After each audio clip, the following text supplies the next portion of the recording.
incontournable, héroïste, smart. DVLink, c'est un rêve de SEO, c'est accéder aux top éditeurs et pouvoir acquérir des backlinks de qualité. Pour lancer DVLink, il a fallu créer une équipe de départ, puisqu'il y a un sujet qui est l'expertise SEO que moi j'ai apporté, et il a fallu compléter ça avec une expertise technique et du développement.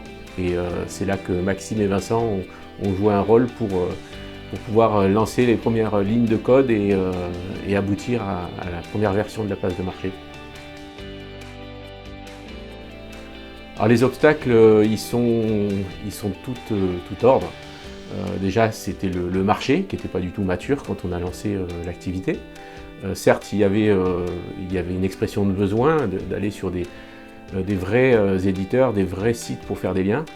Mais en même temps, il y avait une grosse défiance, une grosse perte de confiance, des expériences malheureuses parfois dans l'activité du netlinking, des réactions brutales de Google notamment, sur des actions qu'ils jugent souvent abusives. Donc il y a eu des obstacles, certes marché, il y a eu aussi des obstacles sur la technique, puisqu'il a fallu mettre en place une place de marché avec des choix qui sont parfois un peu hasardeux, pas toujours réussis du premier coup. Donc voilà, il a fallu surtout être tenace, et je pense que c'est la ténacité qui nous a permis de poursuivre l'aventure et d'être voilà, quelques années plus tard toujours là et toujours parmi ceux qui comptent. Alors dans 10 ans, j'espère que je serai toujours chez DVLink, en effet, puisque j'aurai encore l'âge de travailler, je crois. Et si l'aventure peut nous apporter encore quelques années de bonnes expériences et de défis à relever, eh ben, je serais ravi d'être toujours là. Maintenant, il va falloir continuer à être compétitif, efficace, pertinent dans notre approche, et puis surtout, et ça c'est quelque chose de très important chez nous, c'est prouver de l'efficacité de nos actions et avoir une satisfaction client qui soit au-delà de leurs attentes. Et donc de cette manière-là, je pense qu'il y aura toujours un marché du moteur de recherche et il y aura toujours des gens pour aider les annonceurs à optimiser leur stratégie. Alors l'équipe d'aujourd'hui, l'équipe de 2021, elle est particulièrement satisfaisante, j'ai envie de dire, parce que c'est plusieurs années de recherche. Alors certes, il y avait un noyau dès le départ, qui d'ailleurs sont des associés. On est 3 associés, Maxime, Vincent et moi-même. Et puis petit à petit, on est allé chercher des compétences complémentaires sur des sujets éditoriaux, sur des sujets marketing, voilà, sur des sujets SEO, bien évidemment. Donc la naissance de l'équipe, c'est vraiment c'est un travail de longue haleine, c'est beaucoup de tests, c'est beaucoup de CV à éplucher, c'est parfois des périodes d'essai qui n'aboutissent pas. Ben voilà, il faut engager à un moment donné des ressources pour pouvoir les tester, et puis à un moment donné, ben voilà, on peaufine un peu le profil qu'on recherche au fil de l'eau. Aujourd'hui, c'est plus facile parce qu'on est plus nombreux, on collabore tous à la sélection de nouveaux candidats. Et puis c'est vrai que d'être accompagné, de ne pas être seul à prendre des décisions, c'est parfois aussi éviter de faire des erreurs. Alors c'est vrai qu'on a souvent relégué l'activité de netlinking à des profils juniors. C'est souvent ce qui se passe dans les équipes, chez l'annonceur, dans les agences. Et pourtant, finalement, c'est une activité très complète. Tout est technique.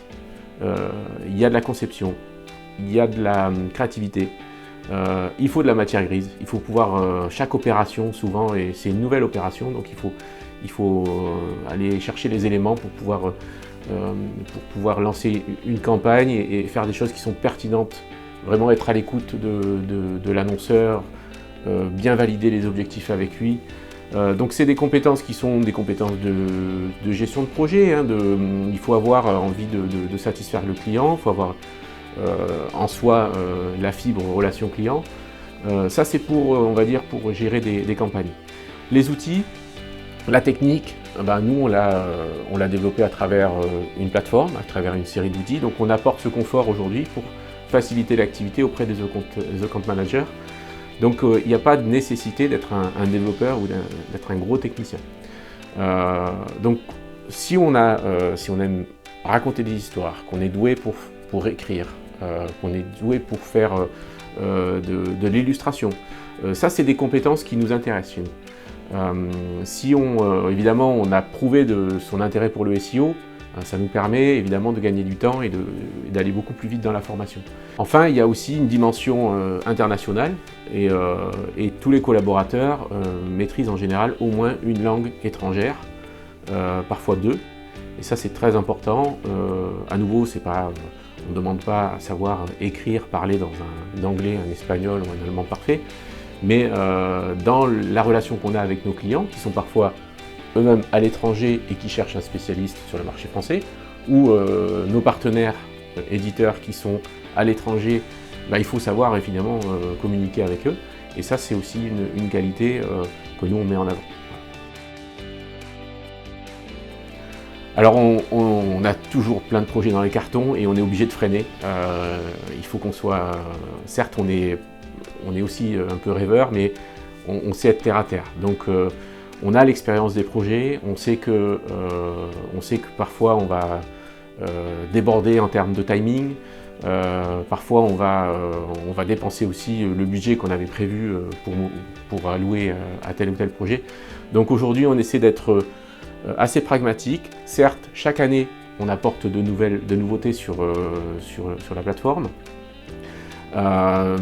Mais voilà, aujourd'hui on est plutôt sur des projets qui vont continuer à apporter des outils qui n'existent pas forcément sur le marché ou qui ne sont pas accessibles, voilà, tout simplement pour des raisons techniques ou de coût.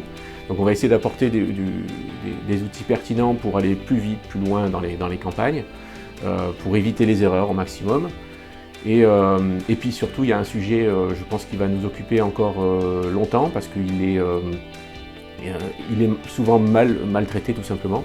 C'est la mesure du retour sur investissement des actions netlinking spécifiquement. Et donc souvent on engage beaucoup de budget sur une campagne de netlinking. C'est à la discrétion du SEO de mesurer si c'est efficace ou pas. Parfois les indicateurs qu'on met en place ne sont pas à la portée des services marketing, c'est beaucoup trop compliqué. Donc nous on apporte aujourd'hui des solutions et on arrive à des résultats qui sont vraiment très satisfaisants et qui mettent le netlinking et donc le SEO souvent en tête des leviers d'acquisition auprès des annonceurs. Donc vraiment on se challenge aujourd'hui face à d'autres leviers, peut-être le plus connu qui est l'achat de liens sponsorisés au CPC dans Google. Donc j'ai beaucoup de satisfaction aujourd'hui et c'est vrai que je suis très heureux, c'est un terrain de jeu de netlinking qui est fabuleux, on est vraiment on navigue dans un océan et c'est nos limites. Donc on peut vraiment s'exprimer sur plein d'aspects du web marketing.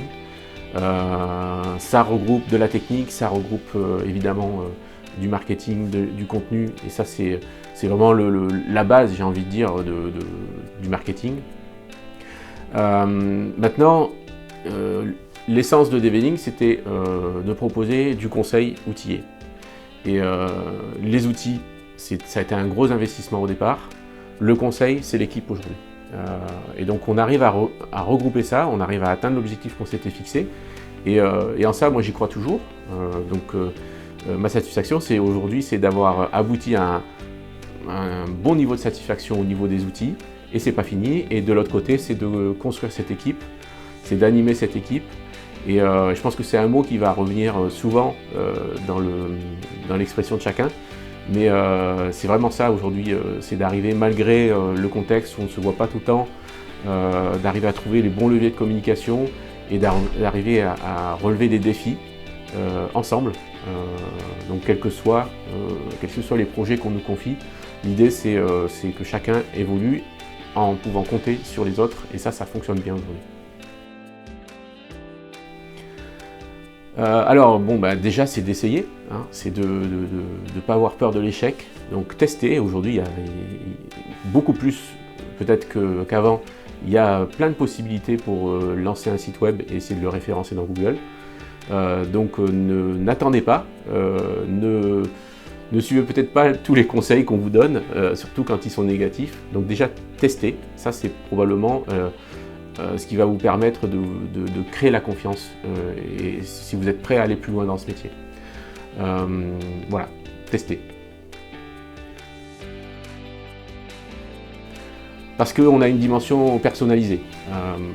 On a voulu automatiser les tâches qui nécessitent d'être automatisées parce que ça n'a pas de sens de vouloir gérer le SEO uniquement de manière empirique, même si on est passé par là il y a plusieurs années.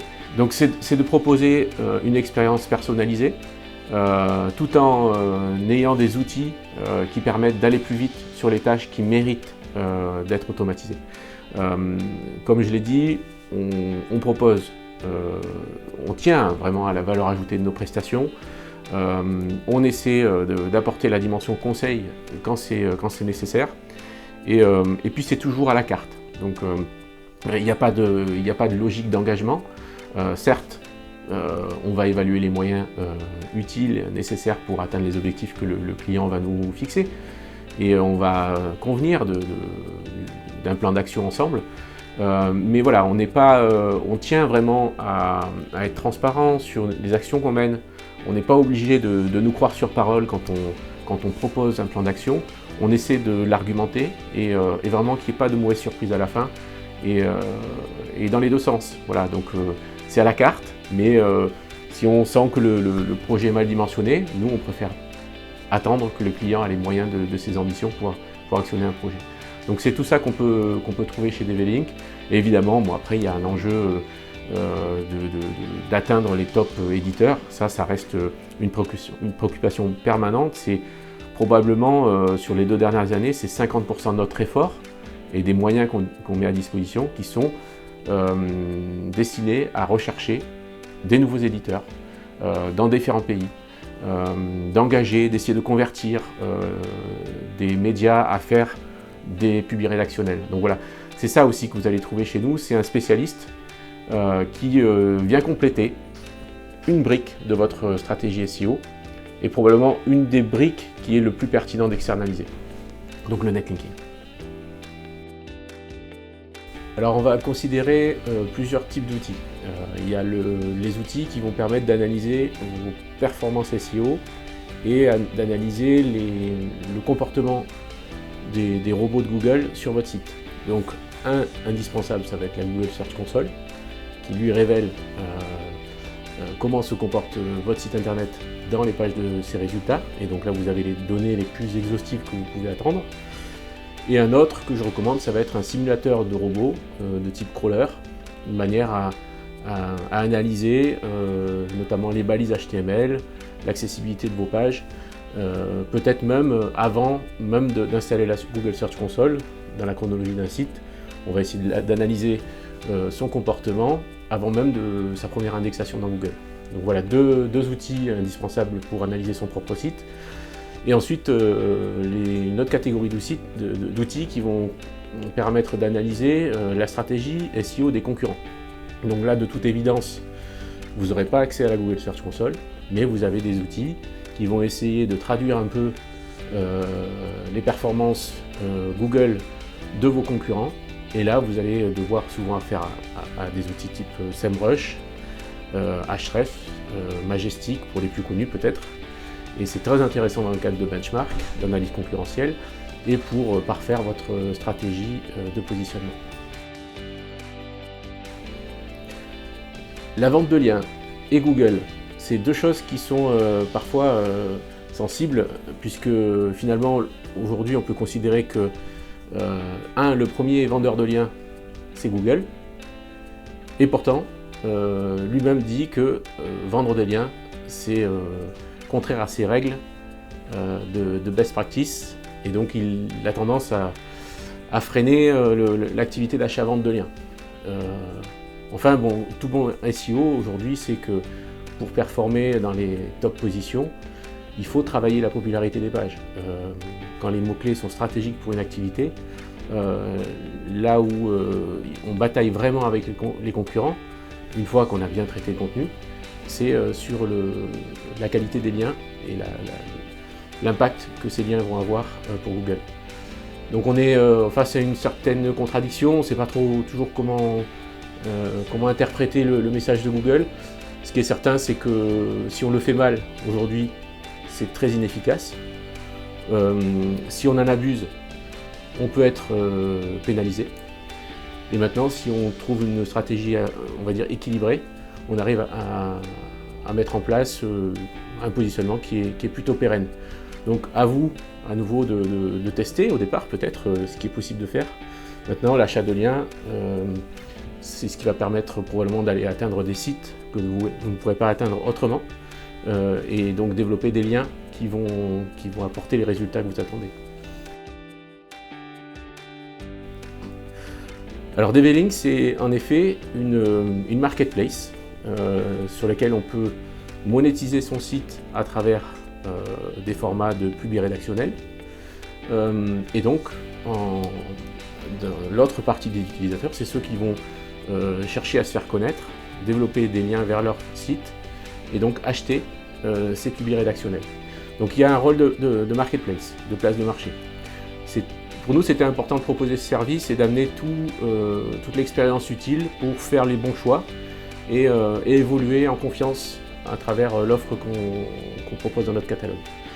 À côté de ça, c'est aussi du conseil et c'est de l'accompagnement, puisque le choix, il peut se faire de manière objective à travers les métriques, et puis après, on peut aussi s'interroger sur pas mal de questions quant à ce que va accepter l'éditeur, ce qui peut être performant dans votre plan d'action, etc. Et nous, on a l'équipe de spécialistes SEO en particulier qui va permettre de vous aider à valider certains choix. Et ça se fait via des échanges qui sont intégrés dans l'application ou sur des accompagnants qui sont peut-être un petit peu plus personnalisés en fonction de l'enjeu, de la difficulté de votre projet. Alors, les éditeurs vont privilégier DB-Link pour une question d'expérience la plupart du temps, pour une question aussi de qualité d'opération qu'on peut leur apporter. On peut avoir des éditeurs qui gèrent la vente de liens en direct sans passer par des plateformes qui sont peut-être organisées dans ce sens, mais la plupart du temps, c'est comme une activité qui demande pas mal de temps pour filtrer les opérations, pour éduquer aussi certains annonceurs qui vont peut-être faire des demandes farfelues. Bref, ça peut être une source de perte de temps de vouloir engager la vente d'articles sponsorisés. Et du coup, un éditeur, en passant par un tiers comme DB-Link, il va pouvoir définir ses conditions, et nous, on s'engage à respecter les conditions de l'éditeur, quelles qu'elles soient, en termes notamment de qualité d'intégration, de ligne éditoriale. Et en ça, le fait de passer par une plateforme, ça peut être tout à fait pertinent pour vendre des liens. Alors les annonceurs, pourquoi ils vont passer par une plateforme, une marketplace et un service spécialisé en netlinking? La plupart du temps, c'est parce que le SEO les engage sur pas mal de sujets en interne, et notamment sur l'optimisation du site. Et ils sont déjà énormément mobilisés pour la création de contenu, pour chasser les erreurs, pour optimiser des parties du site qui ont été délaissées, etc. Donc il y a vraiment une question de gain de temps à pouvoir mobiliser un prestataire sur d'autres sujets sur lesquels ils ont vraiment pas ni le temps, ni les compétences, ni peut-être les moyens d'évoluer efficacement. Donc là, on propose un service spécialisé et on vient compléter leurs actions on-site, qui sont évidemment incontournables pour atteindre les objectifs de positionnement sur des mots-clés stratégiques. Et la dernière marche, qui consiste à aller chercher les bons liens, cette marche-là, ils nous la confient voilà, on leur apporte ce confort, peut-être aussi une certaine simplicité dans ce type d'action qui peut être compliqué à mettre en place en interne chez un annonceur.